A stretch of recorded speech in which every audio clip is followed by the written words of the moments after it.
Happy Friday. It is your Morning Minute. 5280 Sports Network. Nate Lundy, Shawn Drotar. Thanks for stopping by on this Friday. Well, Shawn, a 4-game series against the Dodgers. The first one started off okay. It started out very well, even though it started off in an uncertain fashion. Tyler Anderson with inflammation in his knee had to be scratched from the start. He will start instead Saturday, so not that serious, which is important. The Rockies don't need any more injuries.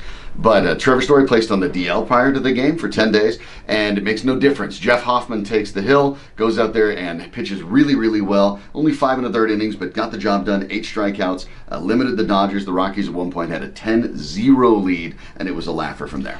Looking at Jeff Hoffman, though, you've brought this up a couple of times, excuse me, on the radio show, and that is that because he was the key piece in the Troy Tulowitzki trade, this is something that the Rockies organization has been hoping to see from him because he was a big part of that trade. Yeah, well, he was really the centerpiece of it, and that and Jose Reyes. But even Jose Reyes, even though it went worse than the Rockies could have imagined, was still not meant to be anything long-term. It was kind of a salary dump that they'd take on. So Hoffman performing well. He's kind of at that age where you wonder if he might be able to break through. Now I think he's probably found a way to keep himself maybe on the roster and find a way to mix and match. And that gets interesting for the Rockies. They actually have a spot where their pitching is better than expected with Senzatella and Freeland, and now Marquez coming up in relief of John Gray.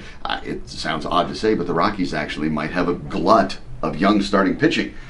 I don't care if they have 20. For the first time ever for the Rockies, I think that's a solution that they'll be happy to work on later. Our key real estate group, Colorado Luxury Home Team, keys to the weekend. So ideally, you want the Rockies to at the very least split with the Dodgers. So one is already in the books. What's the key to the weekend of making sure that happens? Well, in my mind, it's avoiding the walks. Hoffman last night in his start struck out 8 and walked 2. I think that's reasonable when you look at the strikeout to walk ratio. You can't have what we've seen from a guy like Tyler Chatwood, like we have recently. Chatwood will face off against Clayton Kershaw tonight, where it's been 5 strikeouts, 4 walks, things like that. That's not enough, because eventually the Dodgers are a very, very good team. They have the highest payroll in the league. They have guys who can mash the ball out of the park. You have to make sure that when that happens, and it will happen, that those are solo shots, not 2- and 3-run jobs. Reminder that Mother's Day is on Sunday. Make sure you check out our friends at bellacalla.com, BELLACALLA, bellacalla.com. Make sure you've taken care of Mom. Have a great weekend. The spring weather is finally here for all of us, so enjoy the baseball, enjoy the outdoors, plant the garden, whatever you've got going on this weekend. Happy Mother's Day to all the moms out there, including mine.